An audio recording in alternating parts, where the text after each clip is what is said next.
The judgment came without warning. The human diplomats, who had traveled across the stars carrying words of peace and promises of cooperation, suddenly found themselves accused of betrayal. The alien commanders stood tall, their voices sharp, echoing across the chamber where the trial was staged. To the humans, it was less of a trial and more of a spectacle. No real evidence was presented, no chance to argue was given. The decision had been made long before they entered that hall.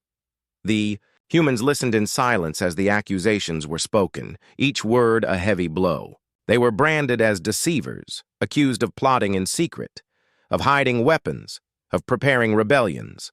None of it was true, but in that moment truth mattered little.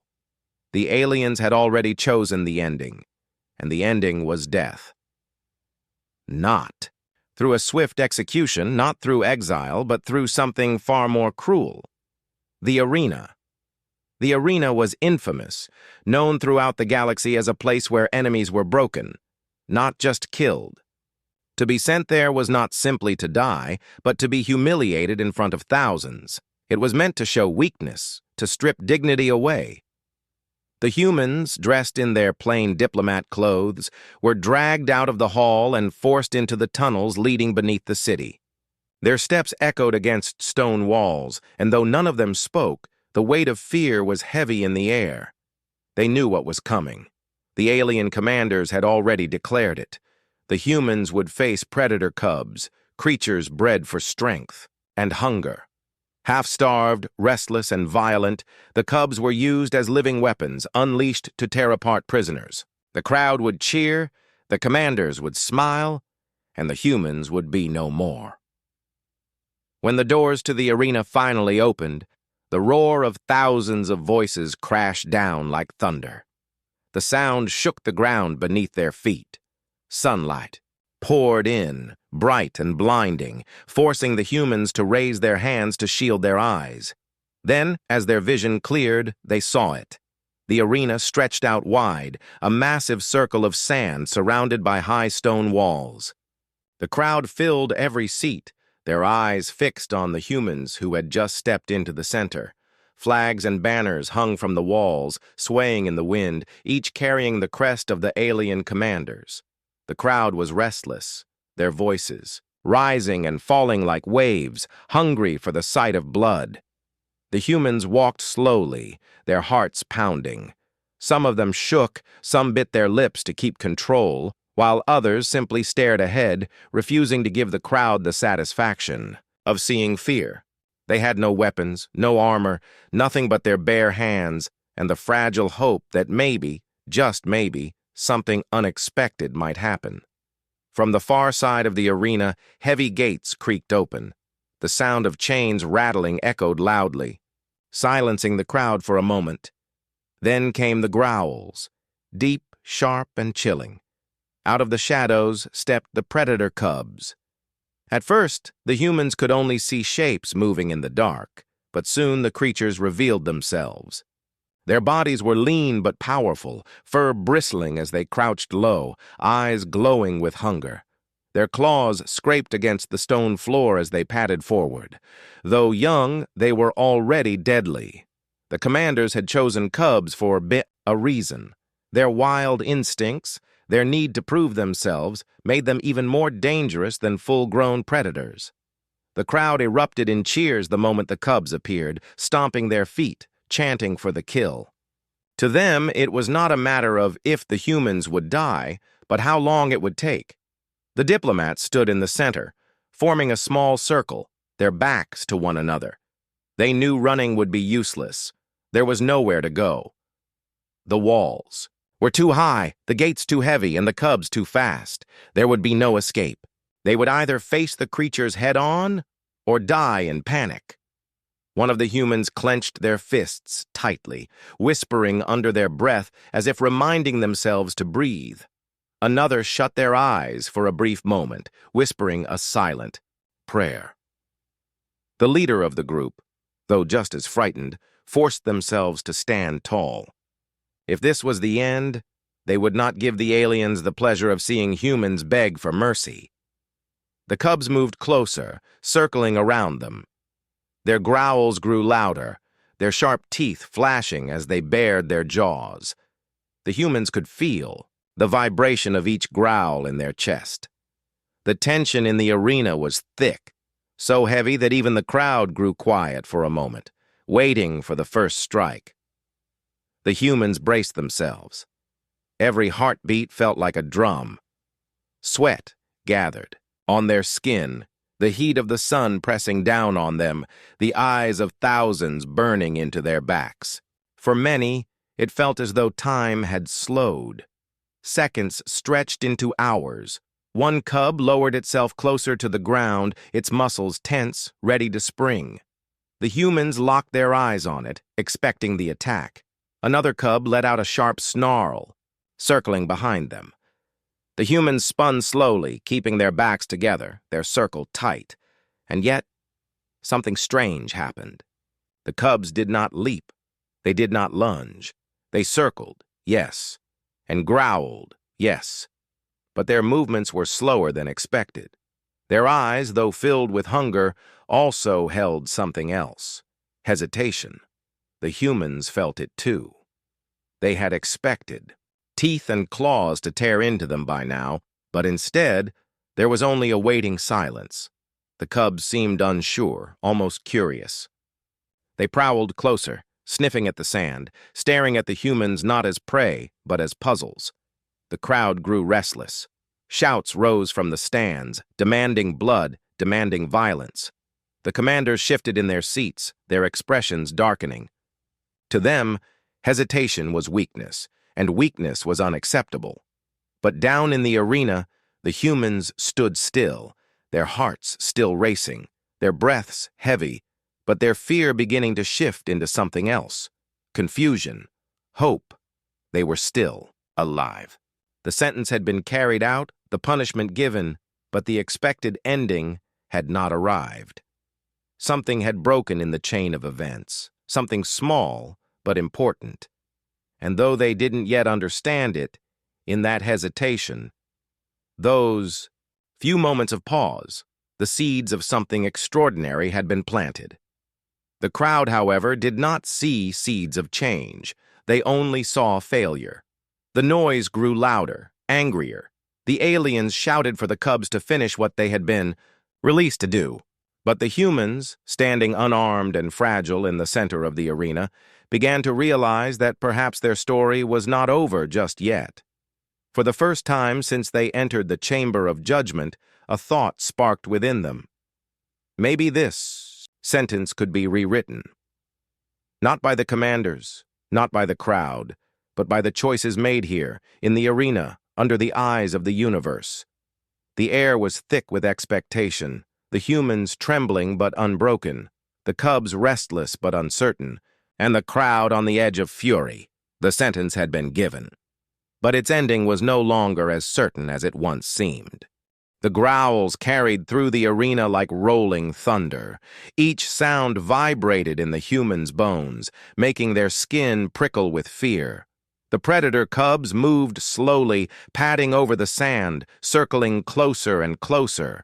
Their eyes glowed with hunger and instinct, and yet they did not strike. The crowd leaned forward in their seats, restless, waiting for the blood they had been promised. The humans, unarmed and surrounded, felt their hearts beating faster. Every step the cubs took tightened the air around them. And yet, instead of screaming or breaking into panic, the diplomats remained calm. They stood in a circle, shoulders close, backs straight, breathing together. Their hands trembled slightly, but their eyes stayed steady, refusing to show weakness. To the crowd, this calmness was unexpected. Prisoners usually begged or tried to run, which only made the cubs attack faster. These humans, however, did not run. They did not even raise their voices. They simply stood as though they had chosen this place, as though they had expected the moment and were ready to meet it. The cubs paced around them, noses twitching as they sniffed the air. One let out a sharp snarl, showing rows of sharp teeth, but still it did not leap. Another lowered its head, tail lashing from side to side, as if deciding whether to strike. The humans held their ground, watching, waiting. The commanders in their high seats exchanged uneasy glances. This was not how the scene was supposed to unfold. The predators were meant to charge, to tear flesh, to scatter bones across the sand. Instead, there was hesitation. The cubs' movements were not of mindless hunger, but of curiosity, even confusion. They were hunters, yes, but still young, still learning the difference between prey and something else. The crowd grew louder, stamping, their feet shouting for the attack. They wanted a spectacle, not hesitation. Yet the cubs seemed to resist that demand. The humans' stillness unsettled them. Predators expected prey to run, to scream, to fight blindly. But these humans did none of that. Their calmness created a pause, a space where instinct faltered. One human took a slow step forward. The cub closest to them stiffened, claws digging into the sand, but did not move. The human's eyes did not lower. They kept their gaze steady, neither aggressive nor submissive. The cub blinked, tilted its head slightly, and let out a low growl. That sounded more confused than threatening. The others in the circle did not speak. They barely even breathed. Words they knew might shatter the fragile balance holding the cubs back. Instead, they trusted silence, trusted the calmness that seemed to ripple outward from their still forms. Minutes stretched on like hours. Sweat ran down their faces under the heat of the alien sun, but they did not falter. Each second that passed without bloodshed was a victory. Each breath taken was proof that they were not yet defeated. In the stands, whispers began to replace cheers. Some of the crowd leaned closer, wondering if the cubs had gone soft. Others shouted insults at the predators, calling them weak. The commanders' jaws tightened, their patience thinning. This display was turning into something else, something they had not planned. Finally, one cub crept closer, its growls deep and vibrating through the sand. It was near enough that the humans could see the saliva dripping from its jaws, could smell the sharp, musky scent of its body. Their muscles tensed, prepared for the strike that seemed unavoidable. But the strike never came. The cub stopped a few steps away, its ears twitching, its gaze locked on the human's eyes. It studied them as if searching for something: fear, surrender, weakness. And yet, it found none of those things. Instead, it found steady eyes, calm, breathing, and stillness. It found something no one in the crowd expected: strength without violence. The cub's growl softened into a low rumble. It did not leap. It sat down. Gasps filled the arena. The crowd erupted in confusion. Shouts clashed with whistles, voices rising like a storm. Some demanded the commanders release more predators. Others called for the cub to be punished for its hesitation. The commanders themselves leaned forward, their expressions sharp with anger and disbelief. But the humans, those fragile diplomats thrown into the arena as prey, remained still. Their eyes widened at the cub's choice, but they did not move to scare it off. They allowed the moment to linger, hoping it was not an illusion. The other cubs slowed their pacing. Their growls grew uncertain. Some pawed at the sand, others flicked their tails nervously. One let out a short yelp, a sound not of hunger but of confusion. Slowly, almost reluctantly, they too stopped pressing closer. What was happening in that arena was not what had been scripted. Instead of blood and fear, there was hesitation, calm, and a strange kind of respect beginning to form. The cubs, creatures bred for killing, were hesitating before their supposed prey, and the humans, instead of being torn apart, were still alive. The commanders slammed their hands against the arms of their seats, furious at the turn of events. This was not an execution. It was becoming something else, a test neither side had expected. Down on the sand, the humans exchanged brief glances. Their breathing was still heavy, their bodies tense, but in their eyes flickered a light of possibility. They had survived the first moments, the most dangerous ones. The cubs had not attacked, and that meant there was room for something more. The arena, built to humiliate them, had instead given them a stage where fear had been met with calm and violence had been paused by steady hearts. For now, no blood stained the sand. For now, the claws had waited, and in that waiting, a door had opened, a door to something the crowd and commanders could not yet see. The humans were still alive, still unbroken, and though they did not yet know it, their story was beginning to shift in ways no one had planned.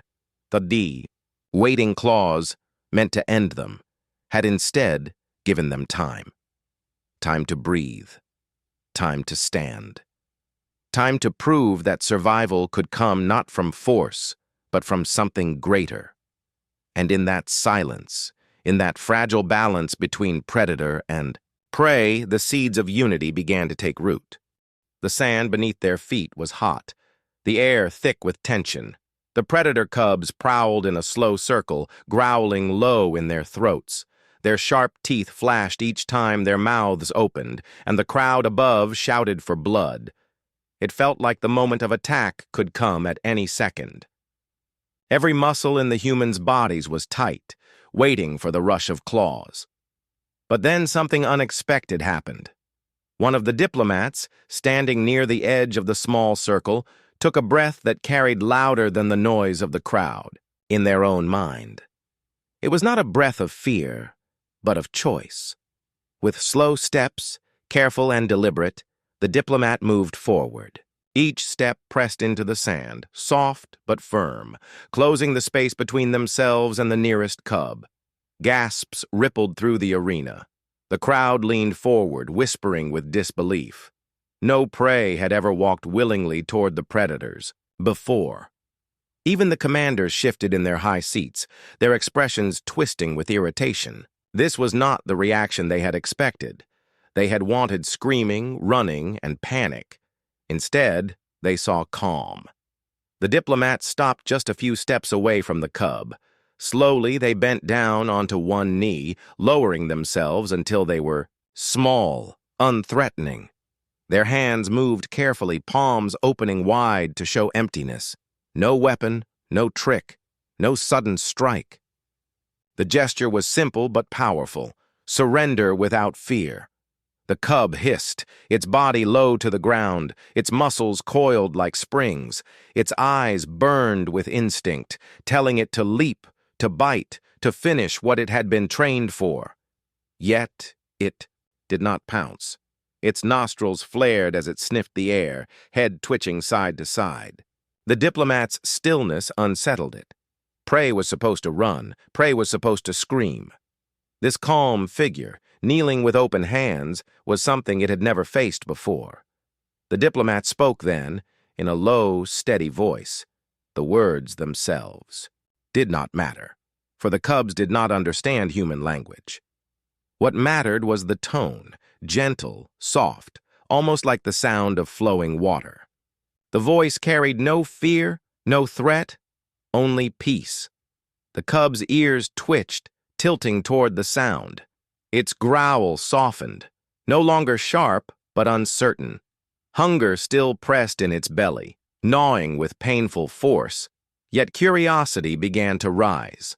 The cub leaned forward, sniffing, drawing in the scent of this strange creature that refused to behave like prey. Behind the kneeling diplomat, the others held their breath. Not one dared to move, knowing that any sudden gesture might shatter the fragile moment. The air in the arena felt stretched thin, like a rope ready to snap. The crowd roared louder, demanding action, but their voices seemed far away compared to the quiet space between the human and the cub. The diplomat slowly reached into the folds of their clothing. The movement was slow enough to calm suspicion, but it still made the cub's eyes narrow and its muscles tense. From within the cloth, the diplomat pulled a small piece of food, dried bread saved from the little they had been given in captivity. It was not much, But it was something.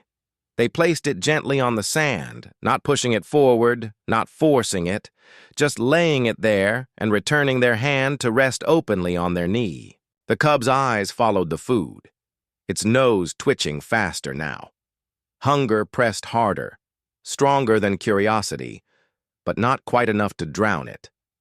The cub stepped closer, its claws scratching softly against the sand. Each step was filled with caution, with hesitation, as if it were approaching fire rather than food. It sniffed the offering, pulled back, growled low, then leaned in again. Finally, after a long pause, it lowered its head. With a sudden snap of jaws, the food was gone. The cub chewed quickly, swallowing with greedy hunger. Then it lifted its head, eyes meeting the diplomats once again. The growl did not return. Instead, its tail flicked once, uncertain but calmer than before. The arena fell into silence. For the first time since the execution began, the crowd did not know what to say.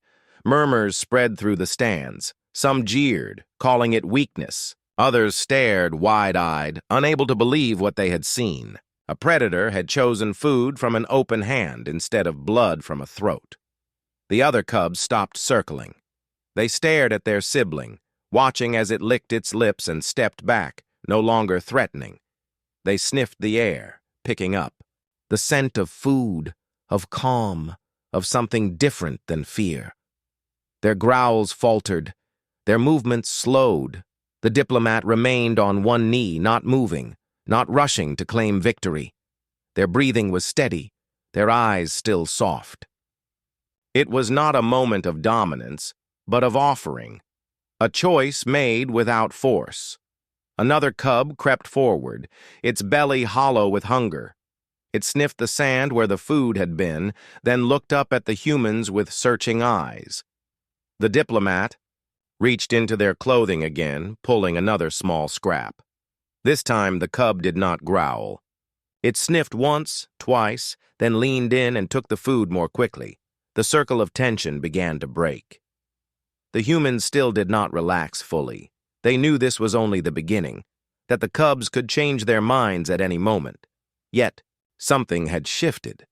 The predators had tasted food without blood, had seen prey that did not flee, and the balance of the arena was no longer what the commanders had expected. In the stands, voices rose in anger. This was not the spectacle they wanted. This was not execution. This was something else, something dangerous, because it showed that the predators could make choices and that humans could influence those choices not through violence but through peace. The commanders barked orders to the guards, telling them to prepare more ways to force the predators into attack. But their words were drowned out by the restless crowd, who had never seen such a strange display before. On the sand, the cubs pressed closer, no longer circling with sharp claws, but lingering with watchful eyes. They sniffed, they listened, they learned. And the humans, though tired and trembling, found courage in this fragile exchange. What had begun as a sentence of death had become something else entirely, a conversation without words, a fragile bridge built not of stone or command, but of trust. For the first time in the arena's long, bloody history, the predators had chosen food instead of blood. And for the first time, the humans saw that survival was possible not by matching force with force, but by offering peace even in the face of certain death. The first day the cubs accepted scraps of food. The crowd called it a trick. The commanders believed it was only hunger guiding their actions. They thought the next day would bring the expected violence. But when the sun rose and the humans were still alive, standing together in the arena with no fear, everything began to change. Each morning, food was thrown down from above. It was not much. Pieces of dried grain, strips of meat, and sometimes nothing more than scraps unfit for the alien tables. The humans always divided it evenly, never fighting among themselves. They saved a portion for the cubs, setting it gently on the sand without pushing, without forcing. The cubs, at first, came cautiously, still growling, still testing with sharp teeth and wary eyes. But when the humans did not flinch, when the scraps were left untouched until the cubs approached on their own, suspicion began to fade. Hunger was strong, but something else grew with it: curiosity. By the third day, the cubs no longer circled with raised fur. They sat a few steps away, watching, tails flicking, heads tilting as though trying to understand. When the humans stretched their arms, the cubs mimicked by stretching their bodies, yawning wide with sharp fangs exposed, though not in threat. The crowd began to murmur in disbelief. What was meant to be an execution had turned into a kind of lesson no one had planned. The predators, instead of killing, were watching. The prey, instead of begging, were teaching. The diplomats noticed small changes, too. When they walked, the cubs followed in a loose circle, not to attack, but to stay close.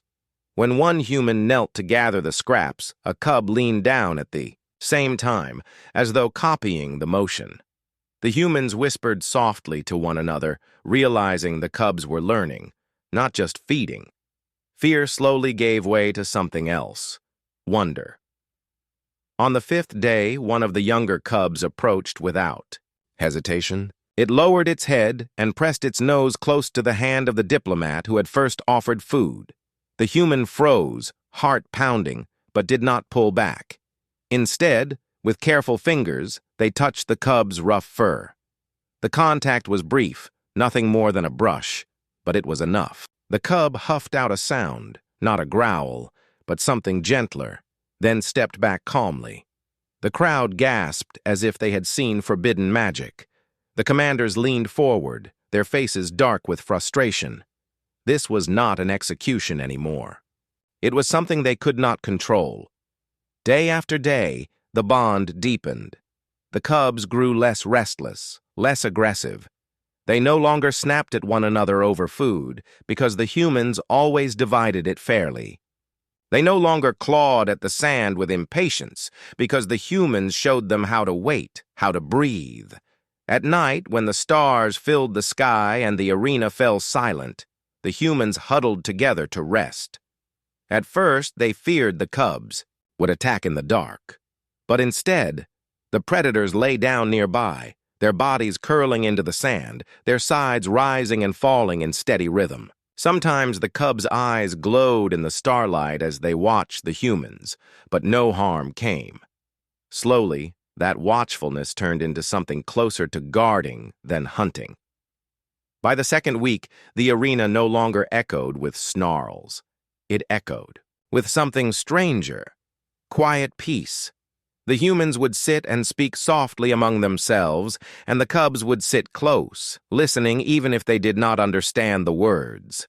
The calmness spread, becoming an invisible thread weaving between them. The crowd grew divided. Some came to the arena expecting a miracle of blood, still waiting for the moment the cubs would remember their instincts and tear the humans apart. Others came to see what had become a living mystery: predators choosing patience over violence, humans standing unarmed yet unbroken. The commanders could not hide their frustration. Every day the humans lived was an insult. Every day the cubs refused to kill was a challenge to their authority. Yet they could not end the experiment too soon, for now the entire colony was watching. To destroy the humans openly would mean admitting their predators had failed, so they waited, hoping nature would reassert itself. But the opposite happened. Nature itself began to shift. The cubs started to mirror human behaviors more and more. When the diplomats sat quietly with closed eyes, the cubs would rest beside them, bodies still. When the humans rose, stretching their arms in the early light, the cubs mimicked with their own stretches and yawns. One day, when a human traced a shape in the sand, one of the cubs pawed at the dirt, leaving its own marks as though trying to copy the pattern. The bond had moved beyond survival. It had become learning, sharing, and trust. What struck the humans most was the way the cubs' eyes changed. No longer did they look like sharp, empty windows of hunger. Instead, they held glimmers of thought, of choice, They were still predators, still dangerous, but they were no longer controlled by instinct alone, and the humans, though weak in body compared to the beasts, had given them something greater than food, an example of peace. On the 10th day, one of the guards threw a spear into the arena, hoping the humans would grab it and break the balance, but none of them touched it. They left it lying on the sand. The cubs sniffed it curiously, pawed at it, then ignored it too. The crowd laughed, some jeered, but many others fell silent, realizing that both prey and predator had refused the path of violence. The arena was no longer an execution ground. It had become a stage for something greater, a quiet revolution of spirit. Every day the bond grew, unseen but undeniable. The cubs followed, the humans guided, and together they created a strange harmony. The commanders tried to cover their unease with harsh orders and louder threats, but whispers had already spread among the people. If predators and prey could live side by side, what else was possible? The unseen bond was not only between human and beast. It was reaching outward, shaking the beliefs of those who watched. The diplomats, once trembling and certain of death, now stood taller. Their clothes were worn, their bodies weary, but their eyes were bright. They no longer felt like prisoners, waiting for an end. They felt like teachers, showing that even in the darkest place, trust could grow. And the cubs, once hungry weapons, now sat calmly at their side. They no longer looked like executioners. They looked like companions. The arena, built for fear, had been transformed. Where claws once promised death, there was now silence and peace. Where the crowd once demanded blood, they now witnessed something far more powerful. The bond was invisible, but stronger than chains. It was not forced, not demanded. It was chosen, built day by day in the simple acts of sharing food, holding calm, and refusing to give in to fear. And though no one spoke it aloud, all could feel it. This was no longer about survival. It was about something deeper, something that could not be broken by commands or tradition. The unseen bond had taken root, and in its growth both humans and predators were no longer what they had been when the sentence first began. The day of judgment arrived with heavy footsteps. The alien commanders marched back into the arena, their armor glinting under the light, their expressions sharp and expectant. They had left the humans days ago, certain that the predator cubs would carry out the execution for them. They had imagined the sand stained with blood, the crowd roaring with approval, and the humans' screams echoing as proof of their weakness. But when they returned, what they saw was nothing they had prepared for. The arena was quiet. The humans were still alive. Weary, yes, clothes torn, faces tired, but alive. And more than that, they were not alone. The predator cubs, the very weapons meant to kill them, stood close at their sides. Their bodies formed a protective circle, shoulders low and teeth bared, not at the humans, but at the commanders and guards who now approached. The crowd gasped, stunned into silence.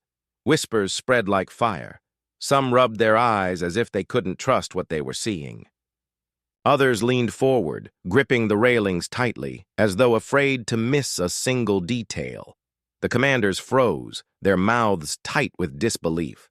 This was not a mistake. It could not be explained away as coincidence. The cubs were not circling prey. They were guarding companions.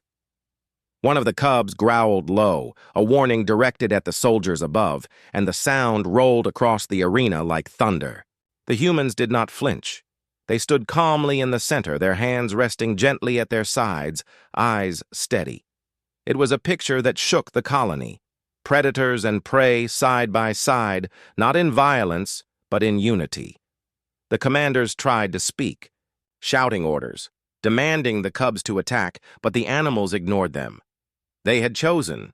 Their loyalty was no longer to the masters who trained them, but to the humans who had shown patience, kindness, and calm.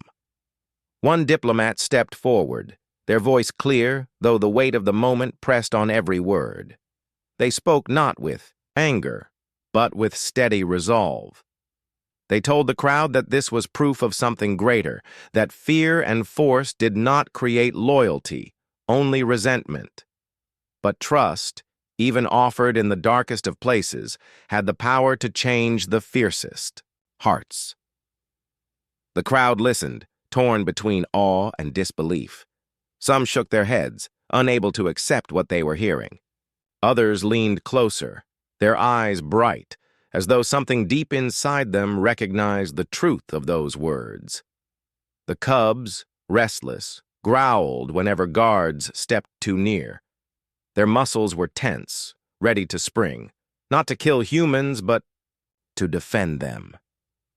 The commanders knew then that the trap had not only failed, it had turned against them. What was meant to humiliate the humans had become a story of strength they could not control.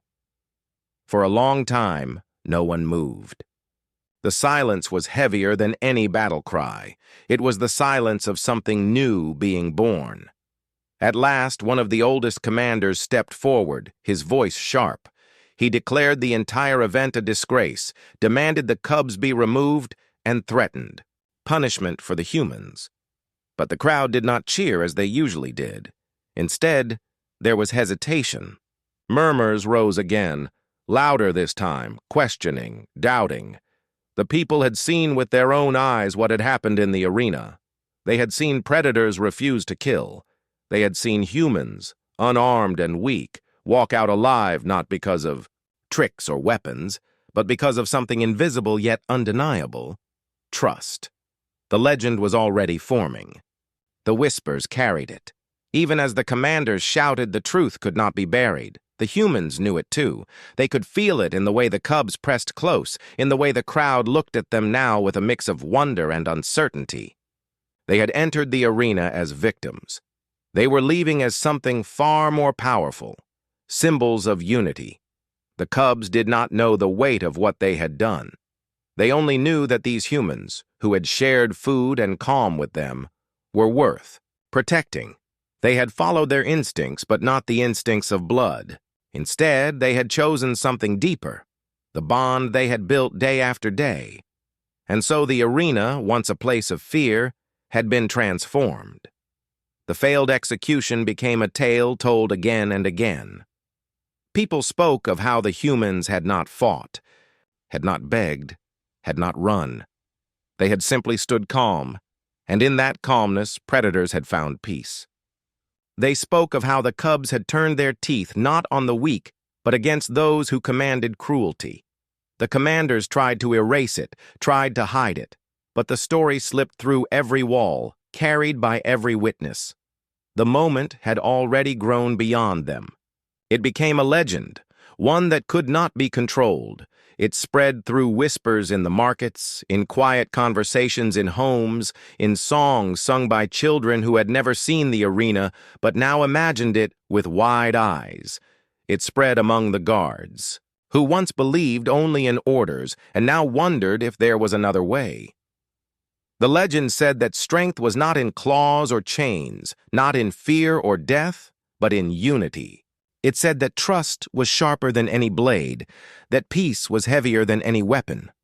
The humans, once condemned, became proof of a truth too powerful to be silenced, that even in the face of certain death, kindness could reshape fate.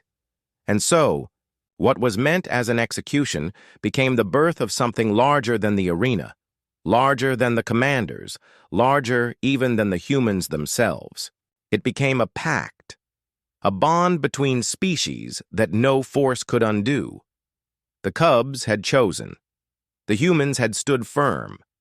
And together they had written a new kind of strength into history, a strength that did not come from fear, a strength that did not come from force, a strength that came from unity.